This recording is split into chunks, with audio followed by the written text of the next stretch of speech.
Perkenalkan, nama saya Supyadi dengan NIM 5324240009 dari jurusan Teknik Informatika, Prodi Pendidikan Teknologi Informasi. Di sini saya akan mengulas kembali dari novel yang sudah saya baca, yaitu dengan judul Bumi yang karya Terelie. Ini adalah buku pertama dari serial Dunia Paralel, sebuah kisah fantasi petualangan remaja yang enggak cuma penuh aksi dan kekuatan super, tapi juga syarat makna tentang persahabatan, keluarga, dan keberanian. Pertama, di novel ini kita akan dikenalkan oleh tokoh utamanya, yaitu seorang gadis yang bernama Rai, berusia 15 tahun, yang terlihat biasa-biasa saja. Dia suka membaca, penyendiri, dan nilai pelajaran yang rata-rata. Tapi yang bikin dia beda itu dia memiliki kekuatan spesial yang dimana dia bisa menghilang dengan cara menutup matanya dengan kedua telapak tangan.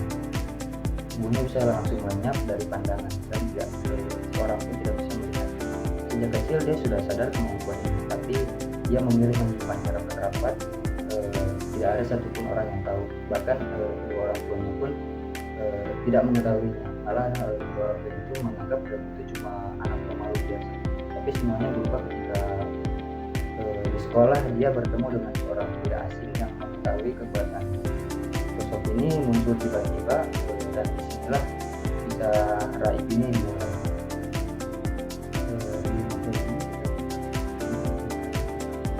Utamanya, melainkan ada juga tokoh lain penting, yaitu ada dua tokoh penting lain yang bakal nemenin kita. Yang pertama itu ada Sally, yaitu Sally ini seorang gadis teman sekolahnya Raib yang ternyata juga memiliki kekuatan.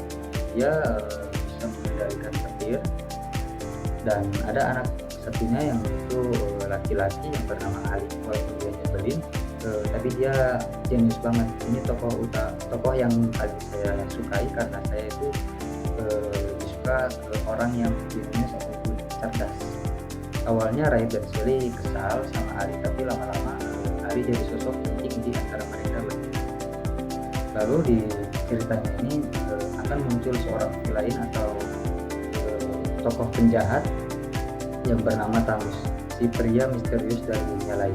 Bikin Raib dan kawan-kawan terlibat dalam konflik besar antar dimensi. Tamus ingin mengambil kekuatan Raib untuk tujuan jahat. Ujungnya ada sosok misterius lainnya bernama Af yang datang menyelamatkan mereka dan mengungkap suatu hal penting. Dunia yang kita tinggali ternyata cuma satu dari banyak dunia paralel yang eksis di semesta ini. Di dalam novel ini, Terelie menciptakan semesta alternatif yang disebut dunia paralel. Dunia ini terdiri dari beberapa klan, masing-masing dengan kekuatan dan karakteristik. Dunia kita disebut sebagai klan bumi, dan di luar sana ada juga klan-klan lain. Yang pertama itu ada klan bulan, di mana dunia yang misteri lebih tua dari klan bumi. Ada juga klan matahari, dunia yang lebih modern dan canggih. Dan ada juga klan-klan lain yang akan dijelaskan dalam novel-novel selanjutnya. Raib, Sally, dan Ali akhirnya dibawa ke klan bulan, di mana mereka mulai belajar tentang kekuatan sejati mereka, sejarah klan, dan konflik besar yang tengah terjadi. Disinilah mereka bertiga berubah dari remaja biasa menjadi petualang sejati. Yang keren dari dunia paralel ini bukan cuma konsepnya yang unik, tapi juga bagaimana Terelie menggambarkan teknologi futuristik, budaya aneh, hingga politik antar klan dengan sangat detail dan imajinatif. Mereka di klan bulan itu mereka nggak cuma berlatih dan belajar aja, tapi juga mereka menghadapi berbagai ancaman. Apalagi Tamus ini masih mengincar kekuatan Raib, dan ada rahasia besar yang harus mereka pecahkan untuk menyelamatkan dunia. Petualangan mereka melibatkan berbagai rintangan seperti pelarian, pertempuran, penyamaran, dan bahkan ada pengkhianatan. Semua ini dibikin alur cerita jadi dinamis, jadi nggak membosankan. Setiap bab selalu punya kejutan baru. Uniknya, walaupun ini novel fantasi, Raib tetap digambarkan sebagai sosok remaja yang dekat banget dengan kehidupan nyata. Bingung mengambil keputusan, takut, tapi tetap berusaha berani. Dari sini kita mendapat sebuah pelajaran yang begitu banyak. Di dalam novel ini ada beberapa rintangan yang harus dihadapi oleh Raib dan kedua teman, yaitu dikejar dan dihalau oleh pasukan menyebabkan bayangan. Mereka ketika mereka berusaha menyelamatkan Serena yang ditawan oleh Thanos, mereka harus berhadapan dengan pasukan bayangan, penjaga elit yang kejam dan setia pada Thanos.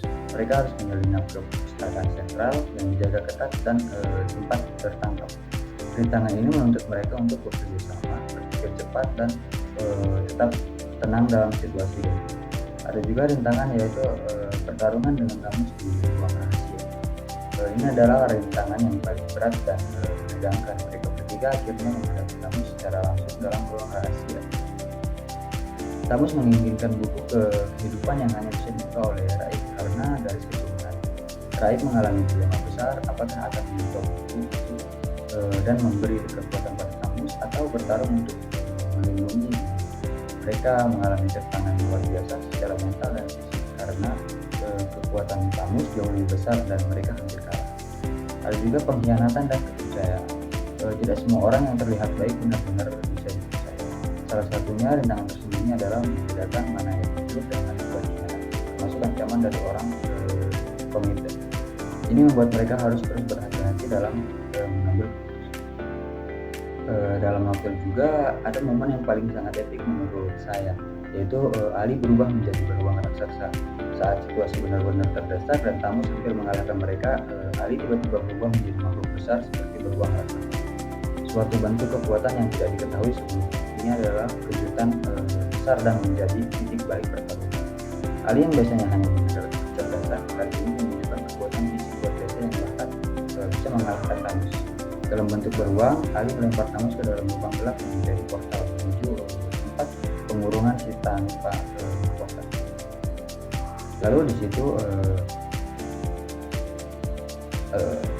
situ Raid dan teman-temannya mendapatkan kemenangan tak terduga. Thanos yang sangat kuat, penuh rencana licik, akhirnya kalah oleh kekuatan gabungan Raid, Sally, dan Ali. Ini adalah momen paling epik dan menentukan karena dunia paralel berhasil diselamatkan, baru sekat ke dimensi jahat tidak jadi terbuka. Perjuangan mereka yang sebelumnya dianggap remeh oleh banyak orang ternyata justru menyelamatkan dunia. Kesimpulan dari novel buku ini adalah kisah petualangan tiga remaja, Raid, Sally, dan Ali yang menemukan kekuatan tersembunyi dalam diri mereka dan terlibat dalam misi besar menyelamatkan dunia dari ancaman kegelapan. Antagonisnya yaitu Thanos. Berawal dari kehidupan biasa di sekolah, mereka akhirnya berjuang di dunia paralel yang penuh bahaya, misteri, dan rahasia besar. Melalui perjalanan ini, mereka tumbuh menjadi pribadi yang lebih kuat, bijak, dan berani. Untuk pesan moral yang saya dapat, yaitu pertama adalah setiap orang punya potensi luar biasa. Bahkan orang biasa sekalipun bisa menjadi luar biasa jika berani keluar dari zona nyaman dan menghadapi tantangan. Yang kedua, persahabatan adalah kekuatan sejati, kerjasama, saling percaya, dan mungkin antar teman bisa mengalahkan segala rintangan. Bahkan musuh yang tampaknya tak terkalahkan bisa kita kalahkan. Yang ketiga, keberanian bukan berarti tidak takut, tapi tetap maju meski takut. Raid dan teman-temannya itu menunjukkan bahwa keberanian adalah saat kita tetap memilih melakukan hal yang benar walaupun situasinya sulit. Yang keempat, gunakan kekuatan untuk kebaikan, bukan untuk ambisi pribadi. Contohnya seperti Thanos, dia sangat buruk dari seseorang yang mengejar kekuasaan tanpa peduli akibat. Dan yang kelima, jangan menilai orang dari penampilannya. Ali yang terlihat urakan ternyata sangat jenius dan punya peran penting.